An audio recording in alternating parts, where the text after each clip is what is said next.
And I am definitely Peter Smith. Thanks for joining us. Whoever's listening, it is lovely to think that you're actually involved in listening to our podcast, because it kind of feels weird that people are doing. Because for me and Pete, we're just kind of sat in our kitchen wondering whether anybody in the whole universe is interested in what really is going on in our lives. But for those of you who might be voyeurs like me, thank you. It's really nice to know that something we're saying is resonating with you. We actually, we saw that we have listeners in Australia, which is fun. Actually, quite a few people have got in touch. It's really nice. Yeah, We're so loving it. If you're driving along in your car now, going to work, listening to our podcast. Concentrate fully on the road. G'day. Oh, it's like... Can't do that, can I? I did though. Oh, God, he's doing it again. It's like, no more impressions, Pete. We're having like a bloody impression. Well, I sound like a Cockney anyway when I do the Australian accent. You do sound like something like that, but it's not a Cockney. So you've been to Australia, I haven't. So. I lived in Australia. It was great. In fact, that kind of neatly brings me on to my existential crisis. I know. I'm having an existential crisis at the moment. For any of you out there who doesn't know what an existential crisis means, it basically means a crisis of meaning, a crisis of being. Generally, a crisis might be a breakdown. I'm not sure yet, but it's definitely a crisis of some sort. It's a horrible situation where I have realised that I'm no longer young. I know. Like, how has that happened? It's funny because we all go through it, don't we? You haven't. You're coping fine. Yeah, but am I coping fine? Have I hit that yet? I'm just putting it behind. I'm hiding it in a box. What are you saying? Like, I'm 18 months older than you. That like, I'm not there, I'm way younger. Listen, you're only 26, all right? Oh, it's so sad. It's so sad. Anybody who's listening to this now, you might be young. And my advice to you, if you are young, if you're under 35, then just make the most of every moment. Like, never say no to things that you're afraid of. Do as many crazy things as you can entertain. Take risks, dream big, and just drip every last drop out of life, because honestly, you get to later on and you're thinking to yourself, wow, whilst I have done a lot with my life, I'll still want to do so much. And I'm like, wait a minute, how can I want to do so much? But one, I've got like less years than I've ever had before. And number two, like, I still want babies. I've got 2 children. I still want babies. For anybody listening who's a middle-aged mum, I'm at that stage where my children, literally, if I love them so much and they are my entire world, but like the PlayStation is a bit more important than me, and then probably their friends. And that's cool, because that's exactly how it is, right, for kids? But it's like this massive baby-shaped hole in my life. I know. And then I'm like, but I can't have more children, maybe, because if I have more children, then like they'll get less time than I can give my other kids, and then that's not fair. And there's another voice in my head going, like, you're 26, Emma, which I'm clearly not. But that's the voice, and it's going, you can do this forever. You'll be 105. You'll die when you're 105.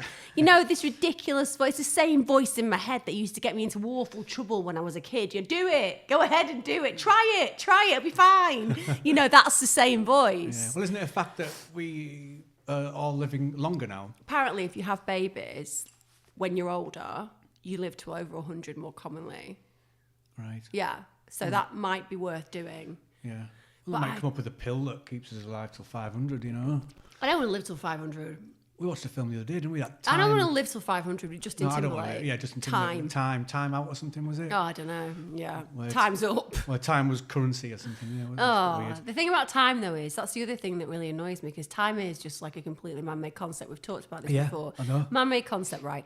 And the eyes that you see through are the eyes that you see through, and the people seeing the things around you at the same time are seeing exactly the same position, and yet for some reason you judge people based on what parameters their chronology is in. And I just kind of I'm so pissed off with it. Like, particularly as a woman, and you really, as a woman, become aware of the gender difference between men and women. Like, you can't help it, and any woman listening to this will absolutely know what I mean, because you just have all these classic characteristics that are given to men, you know, like silver fox and looks really dignified. Yeah, and older men, you can see them when I talk to people about relationship work, and you'll work with women who are like maybe in the 50s, and they'll be moaning to me about the fact that when they go online, the only men who get in touch with them are like 70, because the men who are 50 are searching for 30-year-olds. Yeah. And it's just like kind of normalized that women should expect that men seem to think that an older woman, even if that parallels their age, is less attractive because of their age. And I know that this is really first world problems when you like think about the rest of the world, but I'm like, I want to be a kid again. I know. I would love to be a kid. I want to be a kid again. I know. Like, I want to do kid stuff. Would you like to go back with the knowledge that you have now, or just go back without the knowledge that you have now? And Well, start I mean, again obviously, if I could go back with the knowledge I had now, I'd be- definitely do that. End up being like Massively advanced. I'm going to be ruler of the world. Let me tell you, I'd have started a national lottery. Yeah, I'll be That's taking one of back- the first things I'd have done. Yeah, I'll be taking back an almanac, a sports almanac. I would just go back and reinvent everything that was decent. you know? Google, Yahoo, Facebook, This woman's amazing. I mean, she's so diverse in her idea base. Apple, Microsoft, She's like- IBM. What's that? The Dicem? Yeah, the Dicem. the euro, Bitcoin, Dicem. You know what I mean? Like, yeah. I'd just go back Heinz and do all baked that. M's. You know what I mean? Yeah. I'd tell you what I'd do if I could go back and be young again. I'd travel for longer than I did, because I travelled for like 3 years. Yeah. And when I say that, please don't imagine it was some kind of a middle-class adventure involving hotels. It was literally bargain basement. I stayed in the worst places ever. There was no Instagram then either. So it I wasn't, lived you know. on nothing. I used to have 3 pieces of bread for my meal at night, and I used to like practice gratitude. So every single evening, I would eat 3 pieces of bread with jam, and I would say thank you and be like, thank you for this bread. And it was kind of like a really cool time. But I remember all the way around thinking to myself, oh my God, if I don't go home at some point soon, I'm going to somehow have wrecked my career chances and won't get the opportunities that I need to get. And I look back now and I'm like, oh, I could well have done it. Like, I should have gone to New York, you know? I should have tried more things. And it's not regretful because you can't fit it into your lifetimes, but I'm just going through an existential crisis where I'm like, what is it all about? Yeah. And then the inevitability of what is coming. I didn't get the opportunity. Yeah, probably my own fault, really, not to go travelling. I don't, you know what? I feel like I don't think I was pushed enough in certain areas, which I know, which is wrong, really, because you know you've got to get your own agency and stuff. But I wish someone had said, "Why don't you go travelling? Why don't you try this? Why don't you do that?" You know, I never really had the option. No, I didn't see it there as an option. You know what I mean? It was not on the table for me. Yeah. I didn't really look at it, and I just thought it was other people that did that, and they had the opportunities to do it. I never had any money enough really to do it, and obviously I liked sort of women quite a bit, so they were just sort of. They were your priority, weren't Well, they? yeah, You dropped and- out of uni and everything because you were into girls, and you were know. like, "Oh no, I'm having a relationship crisis. I'll have to just pack everything in to be with the girl." Oh, what a bell end! Don't worry about it. I moved to uni with my boyfriend. Yeah. You know, I was 18, and I knew everything. Obviously, moved in with a manic depressive. That was a great idea. Yeah. Just go and ruin your 3 years at university with a manic depressive person who is really not well all of the time at a time in your life where you have none of the coping strategies that you have when you're older. Yeah. That's the thing about relationships when you're young, though. That is something I wouldn't trade. Like, when you're young, your relationships are always like really high or really low, aren't they? Everything's like so massive. Everything is so big. You know, the tiniest of issues become magnified so hugely that it is the only thing of any value and importance. And you look back now and you're like, what was I on about? Yeah. Like, I think the education that we do to our kids at the moment, you know, when I sit down and you sit down with our boys, we're like just constantly reinforcing those messages, aren't they, we didn't get. And that's no discredit to my parents. You know, nobody used to talk like we talked to them when we were kids. It just wasn't parenting styles. But we literally will sit there and go, listen, if you ever want to do drugs, don't just go and buy drugs off some dealer that you don't know. Have a conversation with us. Of course, like any mother or father out there, I really hope that my kids find enough joy in the world without expanding and exploring those parameters around what they want to do with their recreational uses of whatever. I kind of hope that they'll just go, look, drugs aren't for me. I hope that they'll go, alcohol isn't really for me, you know? Because that's just being a parent. You just don't ever want your kids put in any danger or at any risk. But we always talk to them about it. It's the same with sex. We'll be like, you know what? If you want your girlfriends to stay over, as long as they're over 16, because we're going to stick with the law, that's the deal. Yeah, well, this is, you know what? There's a huge difference in the parenting that we do and some of the parenting that I've had and seen in sort of other families that I've been around when I was younger. And I think when I was that age, it is a huge gap from that age till you know, and the conversations just never happened.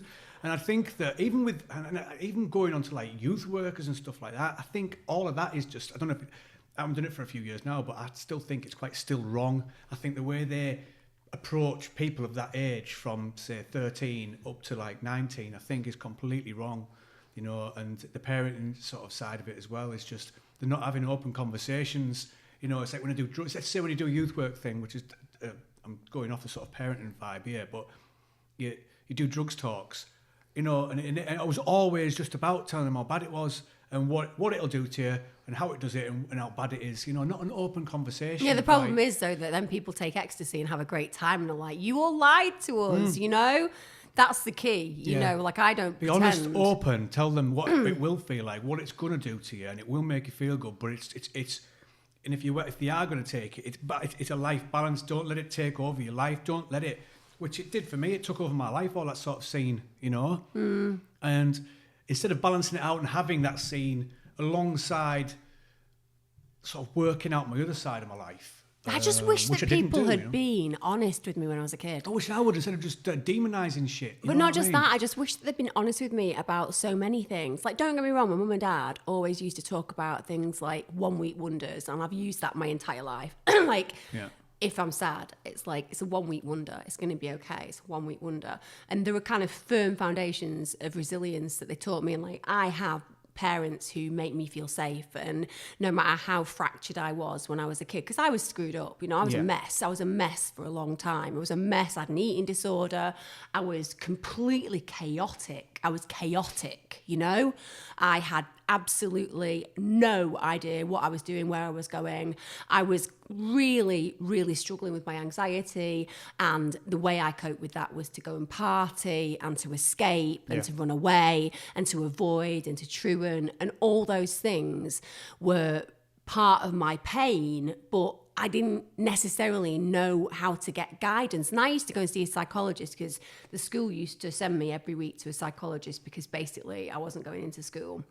And they thought that was down to kind of like high anxiety, which to some degree it was, but most of it was just down to the fact that I really hated school. I just really hated it.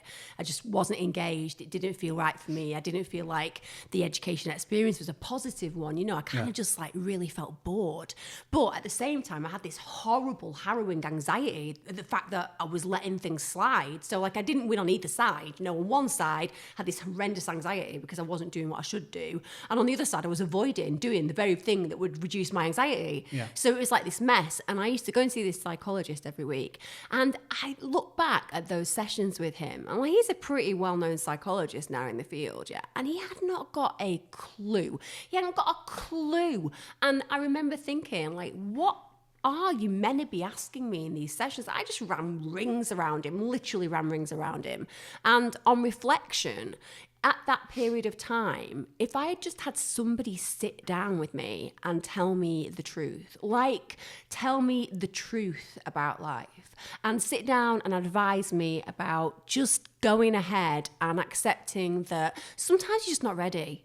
You know, all it was for me was that I just hadn't worked some things out. You know, I needed to work things out better. And then once I'd done that, I was able to kind of find myself at university, and it just changed my entire life. Bar moving in with the manic depressive boyfriend still resonant of my bad mistakes.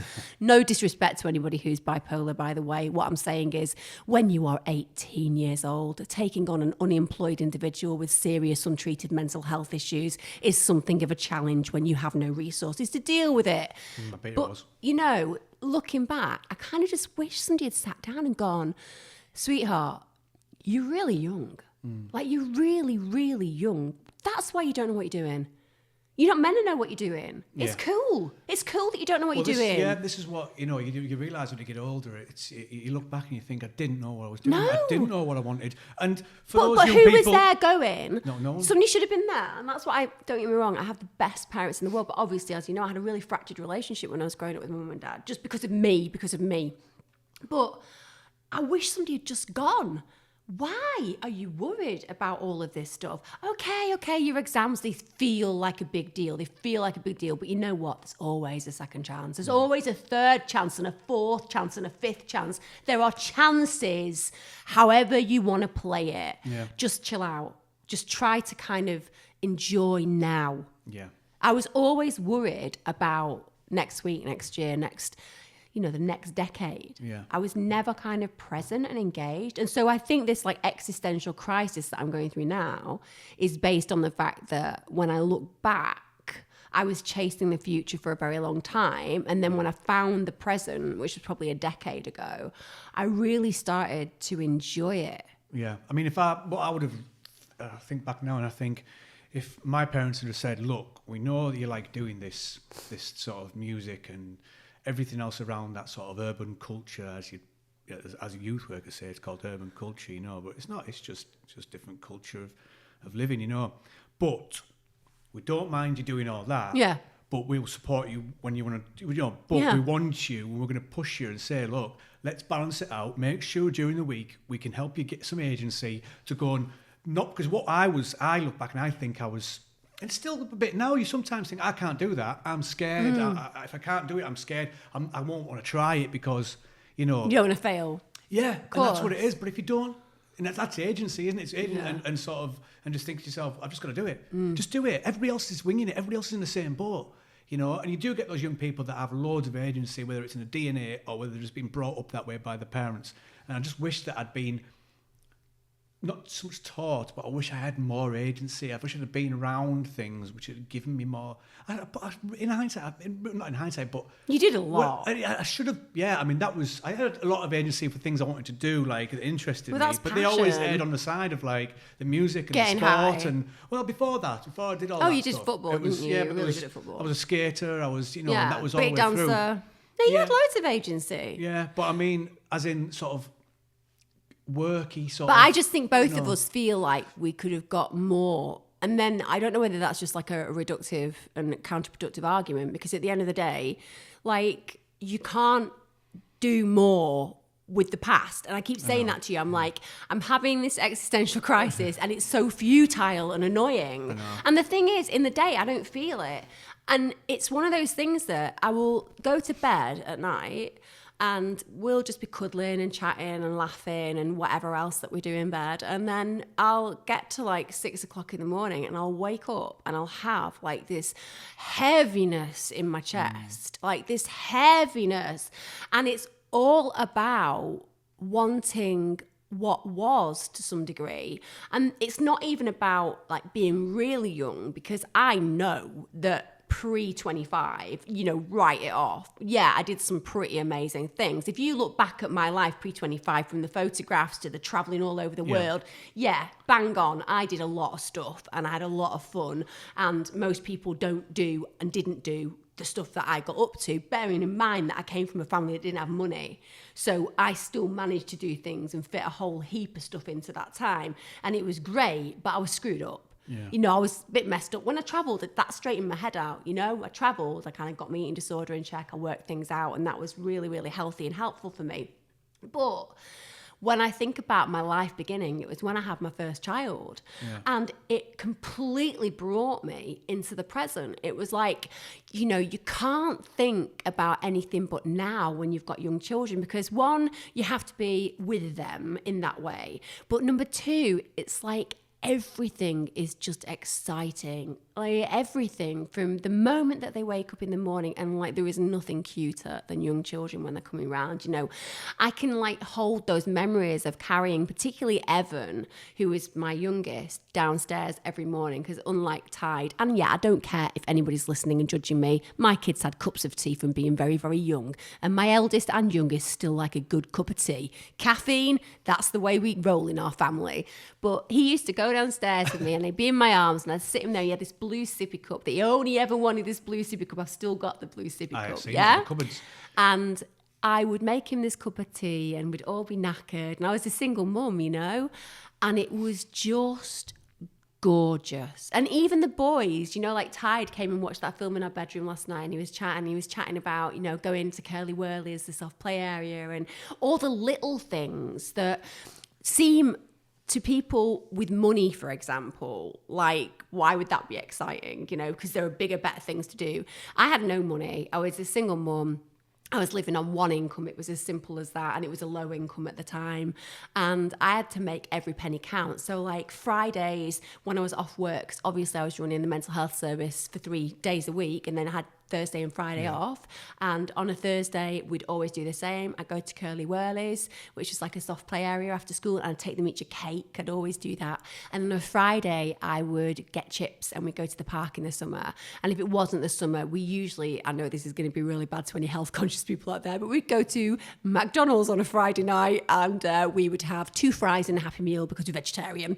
And it was just so lovely. And it was just tiny and small. And I think I'm at that point where that's what I miss. I miss really the ghosts of my babies and that space that they filled. I don't want to not have that. And it's that thing where I still feel so young, but then I'm looking at my biology. My biology is kind of counter that idea. It's kind of at a different stage. Yeah. It's really hard. I guess there'll be a lot of mums listening that'll be able to completely empathise and relate to what you've been saying there through, you know, not just the waking up in the morning with a heavy chest. Yeah, I'm okay after I get up. Yeah, I know, but not just mothers. I think females and men, you know, men and women alike. There'll be a lot of people that do get that sort of anxiety in the morning, you know. Whether how old you are, it doesn't really matter, but I do getting to this age now when you wake and you sort of, and you know, think to yourself, what am I doing? What, you know, how have I got here? I just blinked. I was 16 a minute ago. I blinked, and now I'm, you know, 40 odd. But yeah, it's just. But I guess with the mothers as well, of single mothers, I'll relate to what you just said there as well about, you know. But you're an inspiration, really. I think you are. For women, especially for single mothers, like you brought 2 young boys up by yourself. Well, I had help with my mum and dad. They were always there for me. You're the That's woman, the thing, you see. That's the other thing. I just think part of it as well is that as my parents get older, I'm aware of endings. I'm so much more aware of endings. Yeah. And I look at them and I'm like, oh my God, like I love them so much. And like for any parent out there, you know, we sometimes underestimate the power that we have in our children's lives. So I kind of, because of my understanding of my parents and how important they are, I look at my children and know that I am like the most important person right now in their life. Obviously, when they meet girls, I'm going to be like slightly less important, and maybe I'm on a par with the PlayStation at the moment. But there is something about my parents, like, the idea of them not being there, like I keep every single one of the messages and I keep every single one of the voicemails because I know one day I'm not going to hear the voices. And it's ridiculous because you know what? This is human and this is what happens. And you know what? You undertake to do it joyfully. You lose, but you undertake to do it joyfully. And that's something that I think I'm starting to process. And don't get me wrong, I know that one of the greatest things about my life has been my family, and I'm so lucky, and so many people are not that lucky. So many people have lost their mums or dads. So many people have got terrible relationships with their parents. You know, so many kids are let down. to some degree, with respect, were let down, I think. As much as I get on really well with your parents, you were 16 and they asked you to leave. I mean, I think that's terrible parenting. I think it's awful. I think that's where a lot of your safety and security and neediness issues come from. And that's not being cruel. You Needy know, Pete. One of the things that I think that I've given you in our relationship is that sense of safety. Yeah, absolutely. Totally agree. Yeah. Apart from when I'm really angry with you, then I'm like, I'm not going to give you it anymore. I'm going to take it away. I'm going to divorce you. Yeah, but it's and very I'm just rare. like, I'm going to stick myself to you with glue. Yeah. I'm going to stick myself to you with glue. I just won't leave. I'll just on your stay shoe. here. I'm going to turn blue. Like glue. Yeah, but I just sort of got on with it. I just, just sort of thought, right, okay, then I'll take this opportunity to do nothing but get high. And I did that, which... my parents, they just thought that buying me food every few weeks was the I just can't imagine that. Like, I just remember that I always thought that my home was a haven, even when me and my mum weren't getting on when I was like younger. And I struggled with that. And again, it was all mostly me with respect. You were allowed to go back though. See, I wasn't. Oh my God, I wasn't just allowed. I went back once for a couple of weeks. Yeah, I had to go again. I wasn't allowed to go back. I was expected to go back. And whenever I went anywhere, my mum and dad would visit me. Like when I moved to Swansea and I was there for a period of time, my dad would visit me, my mum would visit me. Me and my mum would go to Three Cliffs Bay, which is like a beach, and we would just drink a bottle of red wine and just natter, and we just had so much fun. And yet, when I'd been at home, there was a lot more fractures. But I moved back when my dad had a breakdown, and we got on really, really well. And I would move back tomorrow. I always say to you, I've always got that sense of being able to go home. Yeah. But I do think that attachment, when you kind of look full stop through psychology, attachment is some of the reasons why people have the biggest issues. Kind of look at all the theories, and kids who are brought up with a secure attachment to their parents and feel fully loved and fully invested in, they just fare a lot better in life. Yeah, you see that, don't you? I mean, I felt like the friends I had, I'm still friends. I'm still, not in contact with friends. I am sort of in contact with a lot of them. I still have people, that I'm sort of in contact with through Facebook and stuff like that. That I class them like the small group of friends that I had. As your family? As my family, yeah. Especially from when I joined the school in Saltburn, or Huncliffe School there in a place called Somewhere I'm From, which I've mentioned before in the other podcasts. There was a group of, in hip hop, and, it was really sort of, quite cool, and they're there for a long time. The group of friends we passed from one to each other, we were all still, everybody knew each other, They're more like family, really, because I was spending so much time with them and doing, and the memories I have were just fantastic. The laughs, and it was just, we just capture that in a bottle and just keep it. And every now and then it's open it to just check out, which obviously it's in my head, so it's memories. But I think I just took a lot of risks because I was secure. Yeah. So it was kind of like, I always knew that if I failed, I'd be okay because I could fall and I'd still be caught. Yeah. And I always knew that I could go out of my way and take risks because somebody would always make sure that I was safe in the end. And that made me do what I did. I didn't feel pushed really with the things I was into. I think if I got pushed with the things because I went to art college off my own back because I wanted to go there. Yeah. Went back a couple of times, did all right with that, but that was just because that's what I wanted to do. But I was never pushed within that. It was... You've got to, I don't know. God, your parents that's your passion. So play that's it safe, passion. Aren't they? Just follow your passion, It just don't play it safe, isn't it? I wish I'd had the opportunity to play instruments. I never had the opportunity to play. I always wanted to. That's the only thing my parents let me and my brother down on, because my brother's an amazing guitarist and he's amazing at melodies. And I used to sing and we'd be like, Mum and Dad, listen to this. And then they'd just talk over us the entire time. So we know it was like, well, if our parents don't want to listen to us, not a lot of chance that people out there are going to listen to us. That's what we should say yes to. Let's learn. I mean, I started playing the piano, so I know a little bit of piano. You're good at the piano. Yeah, but it's I want to learn guitar. Yeah, Ash is so good at guitar. That's my brother. Maybe it's a yes. Maybe you should learn the French horn. Yeah, that's right. The French horn is definitely the kind of... The tuba. When you think about a kind of instrument, it's straight for the tuba. Straight for Let's go for the big instrument. That's it. The Swiss horn. Or the banjo. The banjo. Oh. Ding, ding, ding, ding, ding, ding, ding, ding. We should do it. We should. No, we're not doing that. Not the banjo. I'm saying no. I mean, banjos are really expensive. I'm saying no to it anyway. And we have to go to a banjo. I used to play the violin. Banjo leather shop. I got up to grade 5 on the violin. Banjo and gun shop. Did you? I did. Got up to grade 5.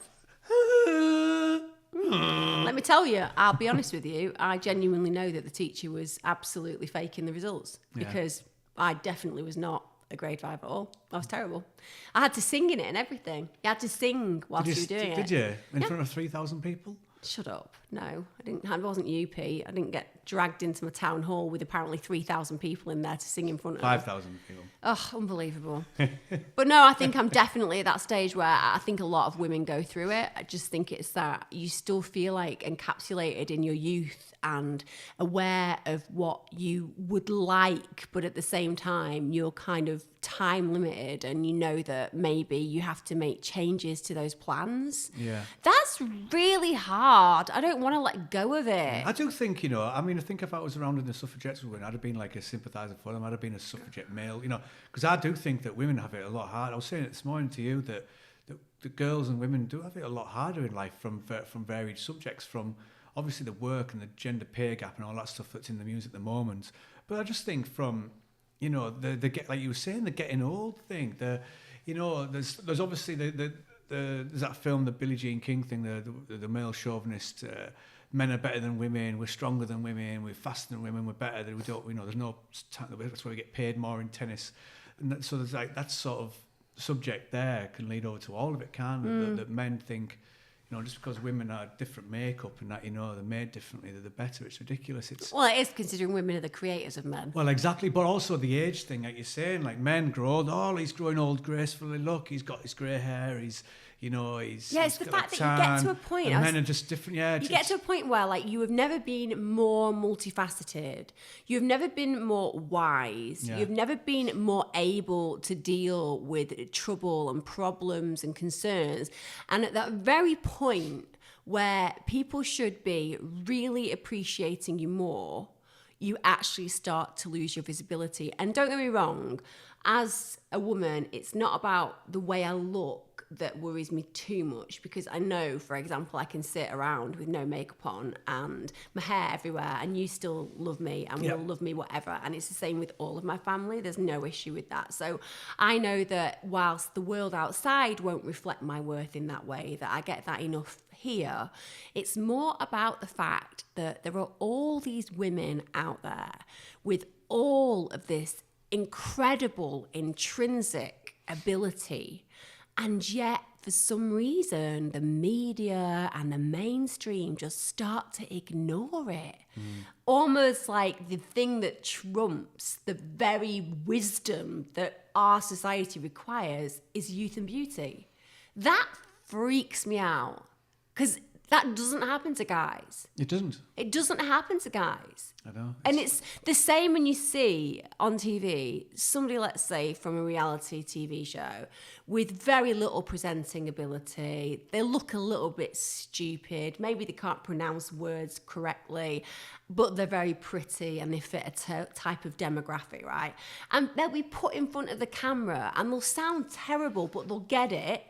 But they'd never put a guy in that position because men are to be seen as more intelligent and more able, and it's ridiculous. So that kind of stuff really is bothering me at the moment. I've noticed actually that there's a thing in the news today, I think, of the BBC are really onto this situation of making it 50-50 women and men, and are starting to look at that and get more women. Not just newsreaders and reporters, but in topical programs as well. It's ridiculous, though, isn't it? Should that even be on? It should just be happening anyway. But it isn't going to happen. You know, you have to do that. That's why people get peed off when you talk about PC, and I get peed off with certain PC stuff. When it comes down to equality and opportunity, it's just ridiculous that, you know, it still counts that if you're a white, good-looking male who's tall, you're going to do better than anybody else in our society. It's just insane, just based on perception. But I don't know, I'm just at that point where I kind of know that the answers will come, and I know that there's no way I can fight it. But I do really empathise and significantly acknowledge now that as a woman coming up to middle age, that definitely changes opportunity. And certainly for me, I'm in the media.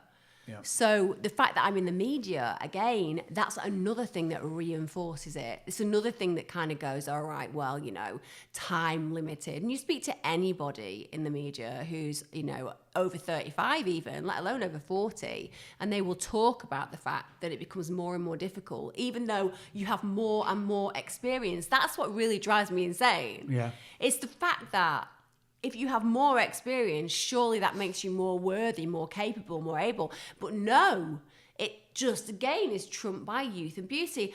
And that is something that I struggle with. I'll tell you what else has made me laugh this week, though, completely separate to this. I've just got to bring it in. Are you shoehorning it in? I'm shoehorning it in, right? But one of my followers got in touch because they'd been on one of my YouTube channels where some of my stuff's hosted. And I did Britain's Darkest Taboos for 7 seasons. And that was my show that I was in all the way through. And these people have just gone on there and basically written loads of really nasty shit about me, which is just hilarious to read. It's hilarious. But one of the comments is, oh my God, she just ruins this program for me. And you're like, hey, in series 1, was it not enough to put you off? Like, what are you on series 6 for, you know? Yeah, but what makes me laugh is these people don't have any profile pictures. They don't have any profiles. They have, and you look at the comments that they've done on other channels and it's just like, all they do is just go on there. They have more time in the world, literally, to just go on they might as well just go on there and go, I'm really upset with myself in life, but what I have to do is project it onto other people who are in the media, hashtag I'm a knobhead. I don't know, I just think it's really funny though, the idea that you could go through all of the episodes and be like, episode 1, oh, I really don't like this woman. Episode 2, oh, I really don't like this woman. Series 6, oh God, she's still annoying me. It's like, don't watch Come them. on, Karen, just fast forward the bit that Emma Kenny's in. Yeah, You know, it really gets on my tits when people do that sort of stuff. It's like, you know. But isn't it weird though? That's the thing about, like I said, firm foundations and resilience. I don't give a crap. I can care less. You know, you can call me the way I look, you can call the way I sound, you can tell me whatever. But the thing is, that doesn't bother me. If you don't like something, don't watch it, for God's sake. Oh, don't, it's funny. Just flick No, it. do watch it. I like the fact I'm annoying you. I'm loving it. I love the fact that you've put yourself through that. If you think that if you get annoyed in series 1, just wait till you get to series 4. Yeah. When she's in it loads. Yeah, you know. absolutely. Just fast forward to series 4, Jeff, whatever your name is. Look at all the other things I'm in, so Cretin. you could be equally annoyed in those as well. Yeah. I'm loving that. Yeah. It's wonderful. Tell you what, why don't you download these podcasts or even watch them on YouTube, mate? You know what I mean? Absolutely. Because then you can have sort of your eyes full of Emma Kenny and you can see that she's just talking all the time. I love it, mate. I think, well, I mean, the way you wind people up, wind them up if they don't like you. It's just like, you just don't get it. It's so funny. But yeah, people with more time in their hands that go trolling people, it's just sad.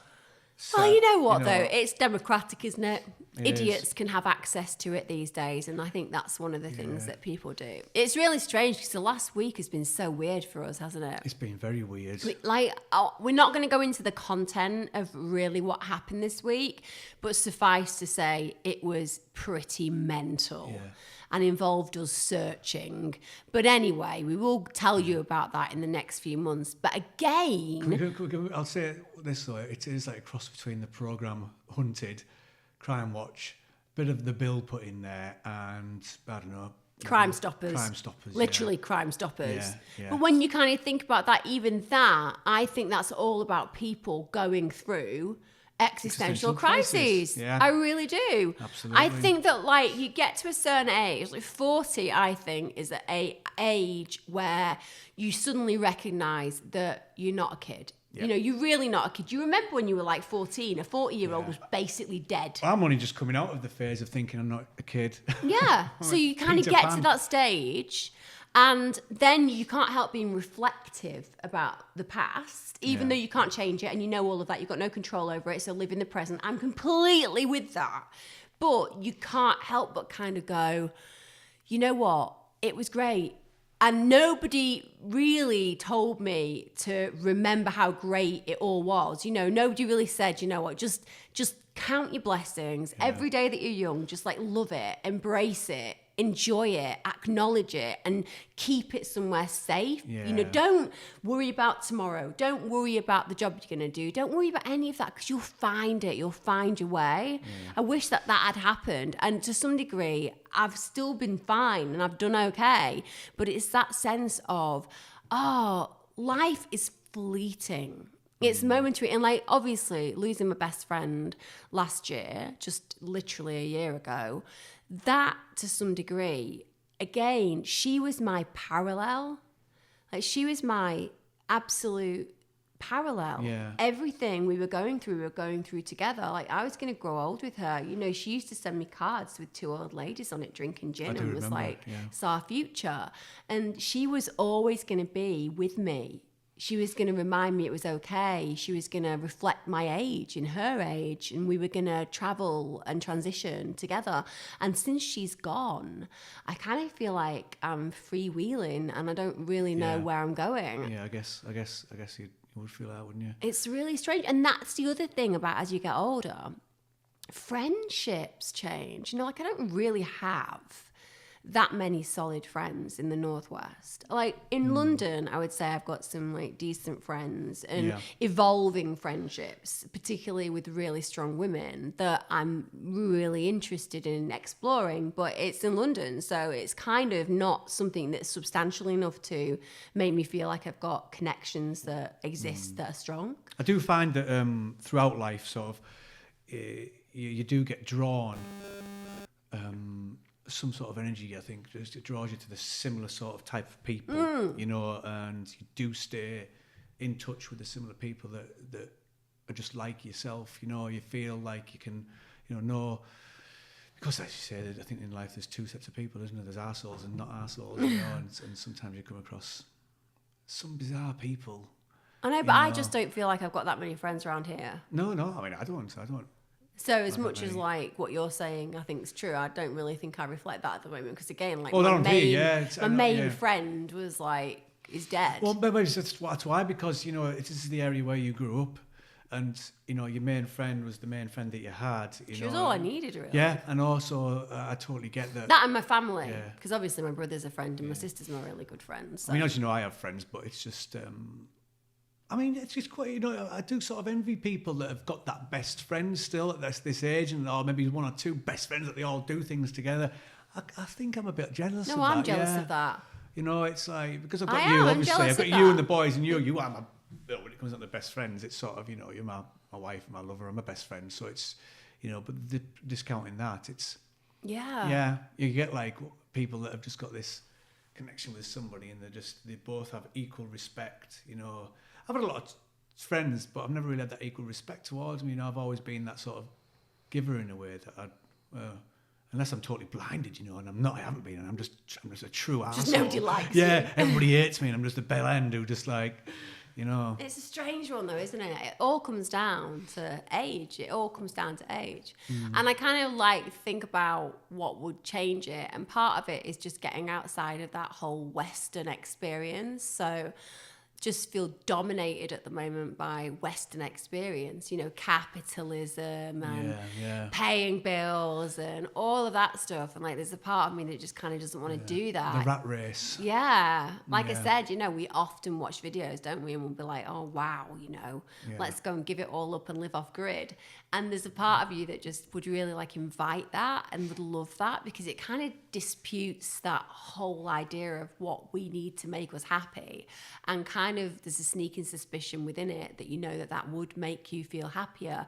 But because I've got children who've been brought up in this environment, if I said to the kids now, what we need to do is just pack everything up, we'll go and live in like Western Australia or something, and like start our own like little commune, they'd be like, Mum, what are you taking? That's actually another thing though that's really thrown me this week, because even though we're meant to be saying yes, I've not said yes to this. So this week I spoke to my doctor because I have a prolapsed disc in my back, which is just painful. It's painful. It's as simple as that. And there's basically nothing they can do for it, really. I've just got to exercise and kind of take care of myself, right?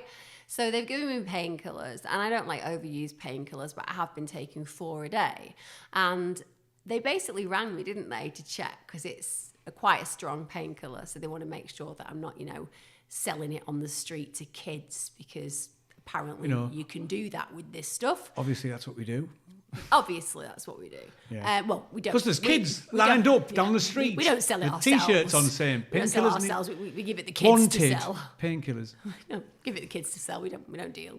We don't do that. You know what I mean? We give it to the kids. We give it to sell. our kids. They sell it to their So friends. technically, you'd be dealing, wouldn't That's you, right. to the kids who then sell it to the kids. Yeah, it's just a pound a pill. Like we're the head of the chain. We're like the mafia. That's right. So hence why Pete's wearing the shirt today.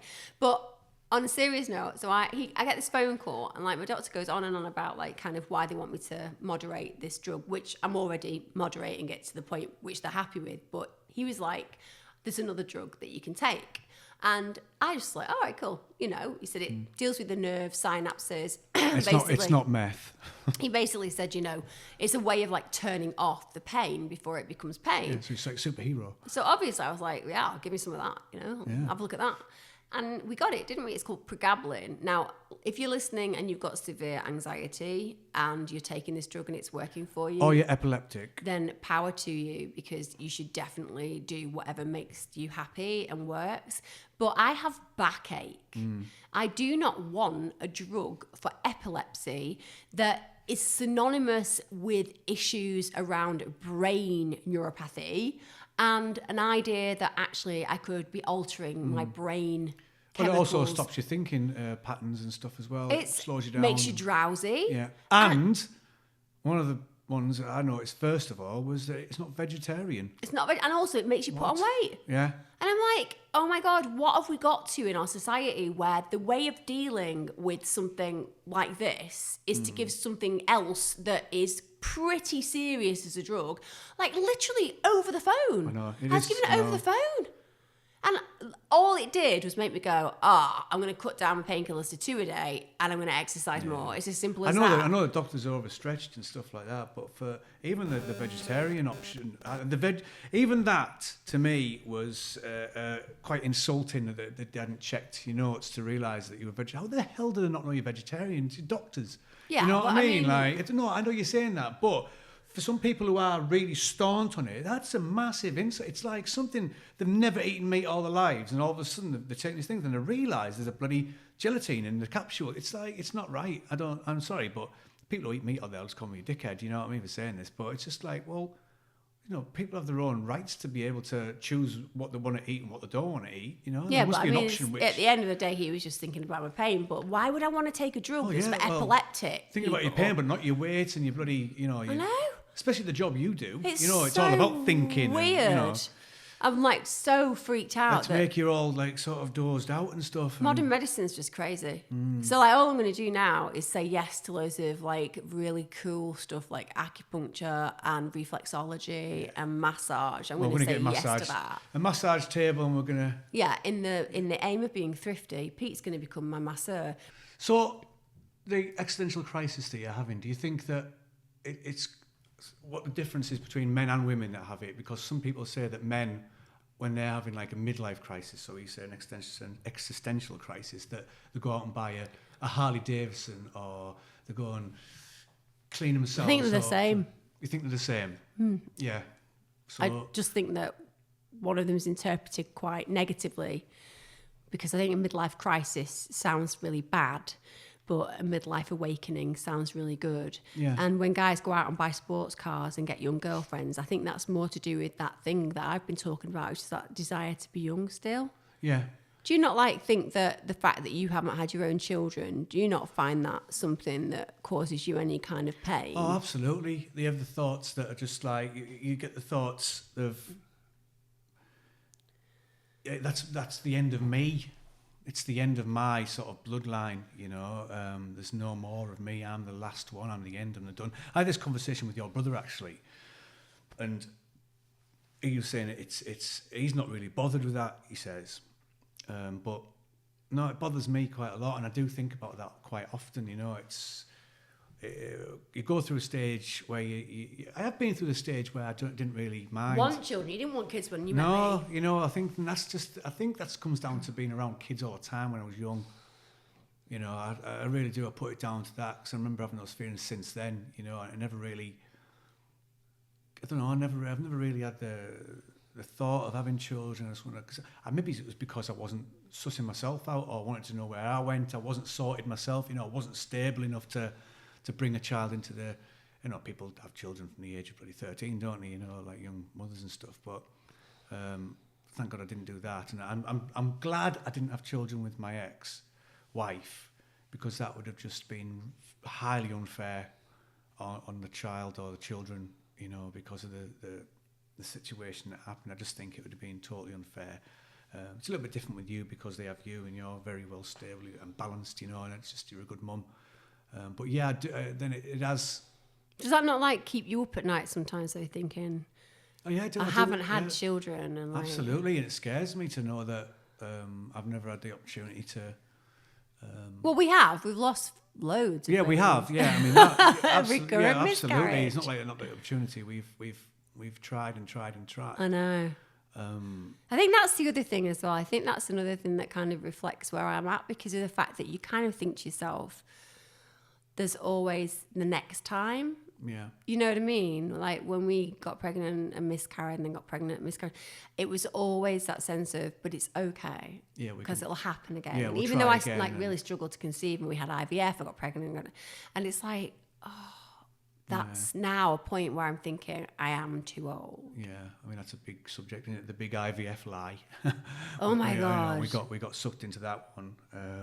I really feel for people who haven't had children and they're on that roller coaster. Yeah, it does feel like, you know, you're not alone, because I know I'm not alone. I have you and the boys, which I am their father anyway. So it's just. I know it's legacy though, isn't it? Yeah, there's no legacy there, and there's. Well, there will be when you got grandchildren. Grandchildren will be legacy. Yes, Because you'll be granddad. Yeah, I'll be You'll granddad. So there'll be no blood, but it doesn't really. You don't really with your grandparents. You don't think about it as blood, do you? Until you start going into No, they're just ancestry granddad. bloodlines. You know, because I'm still in the ancestry bloodline because of the marriage. You know. But also, to be fair, you are far more a father to my children than their father is. And that's no discredit to my ex-husband. He just is like very rarely in their life. You know, what is hours a week as opposed to all the time. You wake them up, you get them the dinner, you sort the tea out, you do all the running to school, you take them wherever they need to go.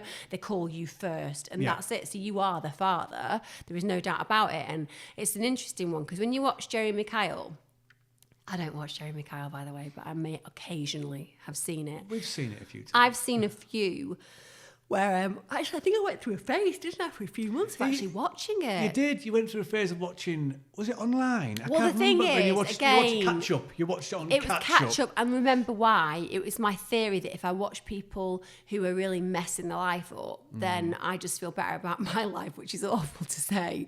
But that's why I also read Take a Break magazine and Pick Me Up. You know what? I think there'll be a lot of people that watch it because of that. They You like know, to see car it crash kind of makes television me and- go, I'm okay. Don't Yeah. worry about it. This isn't too bad. But I was watching that and he regularly refers to guys, excuse me, I'm yawning. So he'll regularly refer to guys who are bringing up another person's child and the children will call them dad.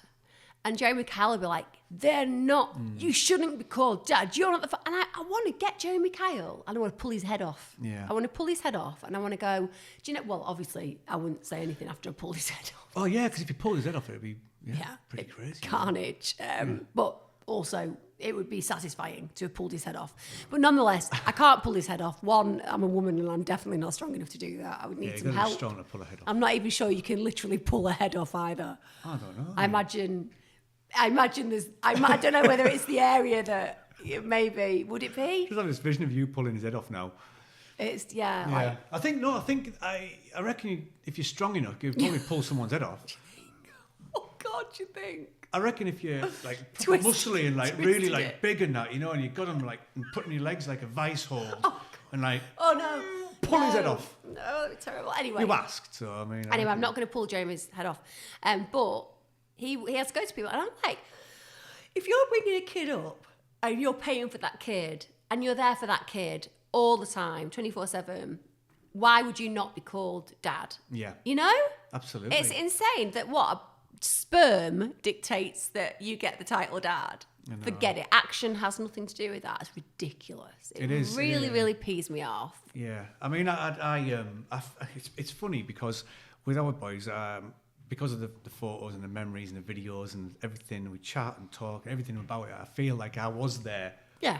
You know, When they're little. Obviously, I wasn't there to get up and feed them and do all that sort of stuff, but I do feel like I was there because of the memories that have been instilled and installed into me from the chat and the discussions and all the stuff I just said.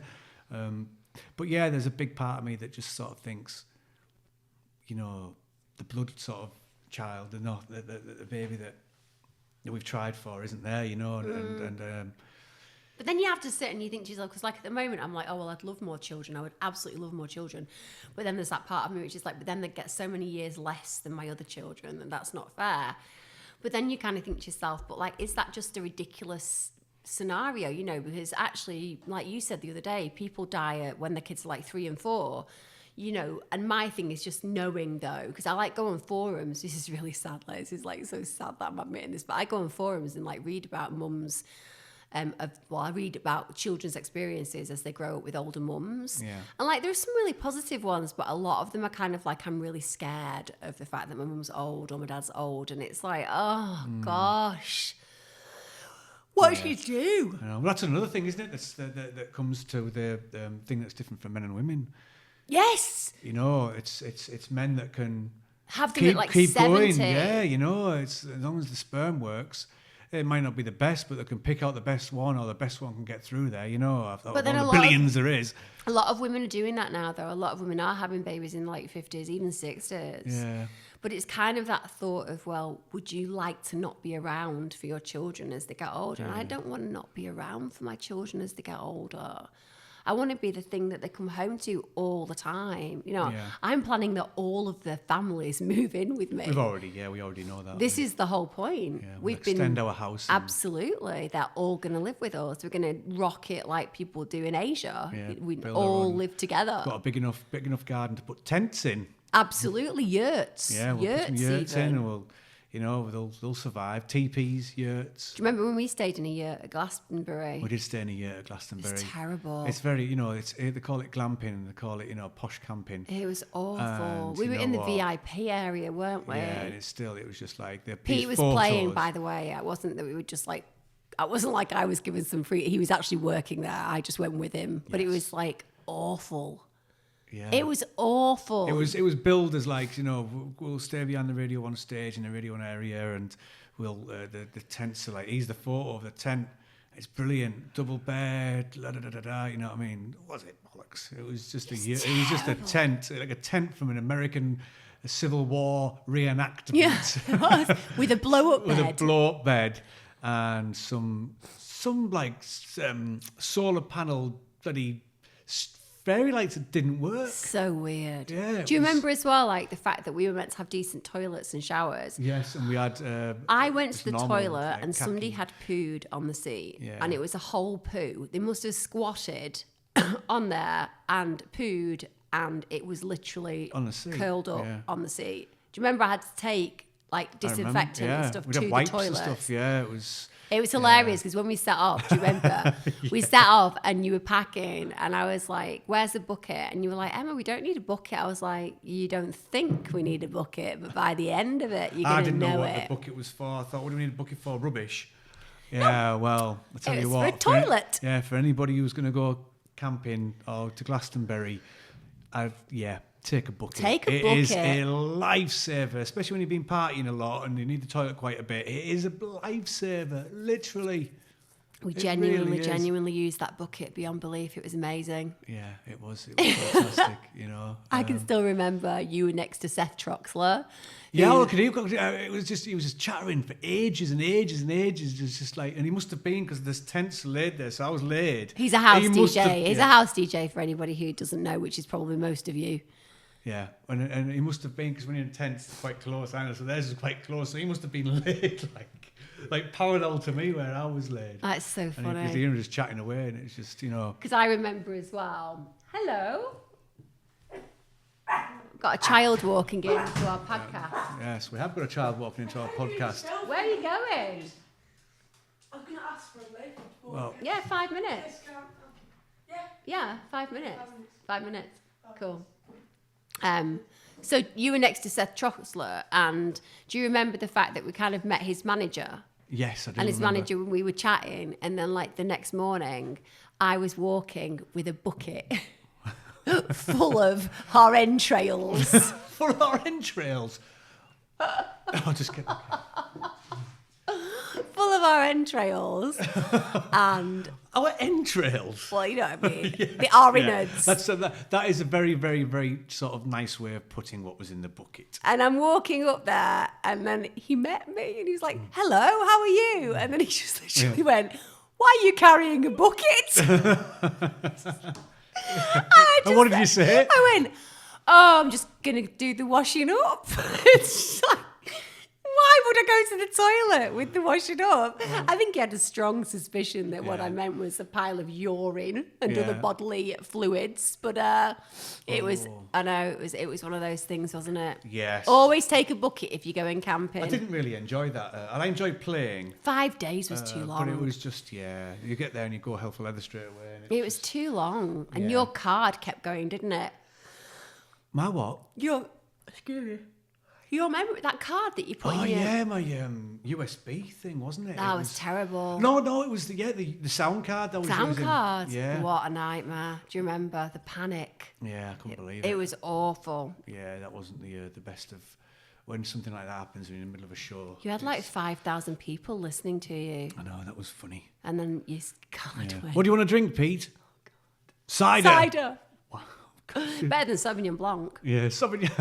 I didn't drink anything that entire time. Didn't you? Didn't drink anything. No. I didn't have one alcoholic drink at Glastonbury. It'd take a lot to get me back there, I think. I hated it. Yeah. I know to anybody who loves it, and I know there are loads of people out there who just absolutely live for things like Glastonbury. I hated it.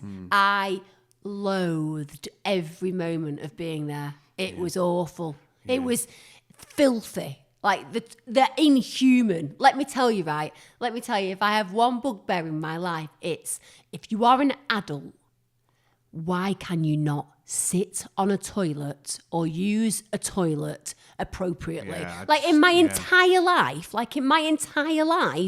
I have not gone in a toilet, missed the entire toilet and just walked out after maybe throwing tissue on the floor at the same time. So who does that? And you know They're what? animals. Yeah, I mean, it's the same as people who get. I mean, I bet there's loads of people listening of all the people listening out there are watching this that have the same feeling of what I do when people. If you go to the toilet and there's people after you.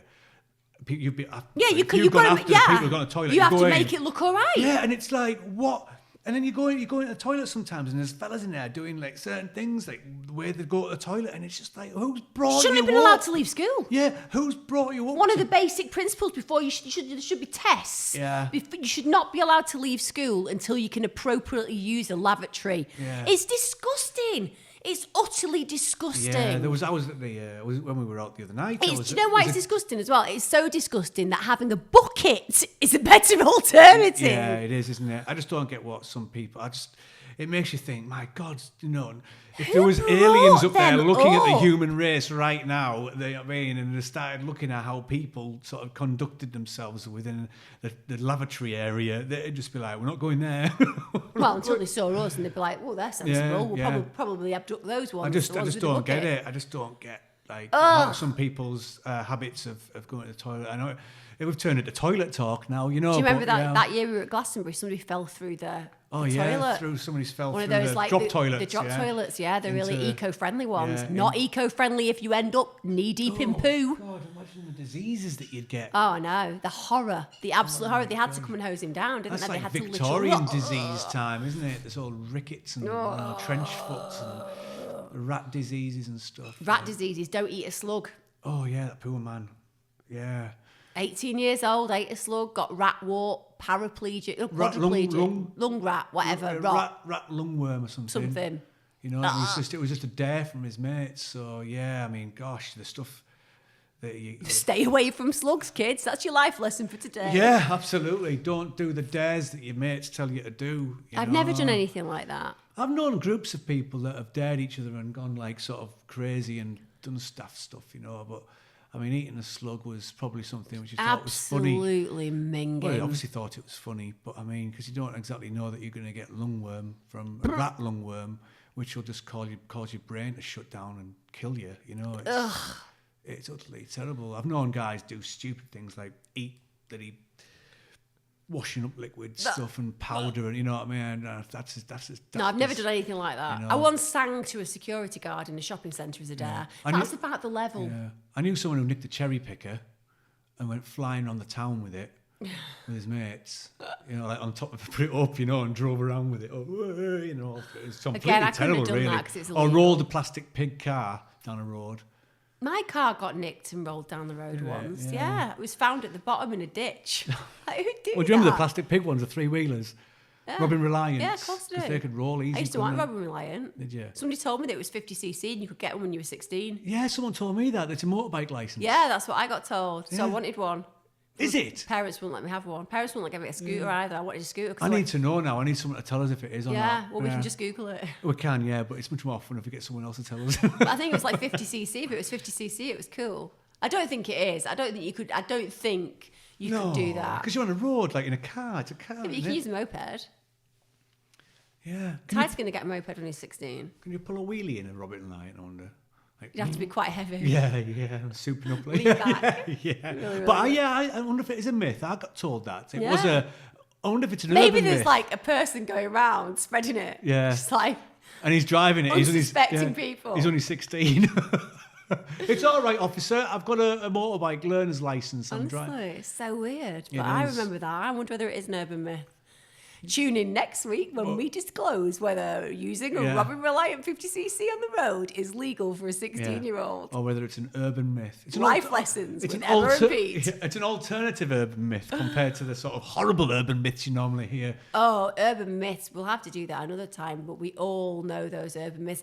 She pulled over and she saw a baby in the road, but it wasn't a baby. Oh, now I'm doing an impression. You're shoehorning an impression of Sarah Millican. Wasn't. I know it's my It was mum. more your mum, but it was because it's the kind of thing she'd tell me. Yeah. But it was a baby in the road, and it wasn't. It was a doll, and she got in the car, and she started to drive really fast because there was a car behind her, Yeah. flashing and flashing and flashing, and she thought somebody was after her, and she drove into her driving garage. By the way, Yeah. driving garage. That's it. So Yeah. driving really fast. This car's still flashing her.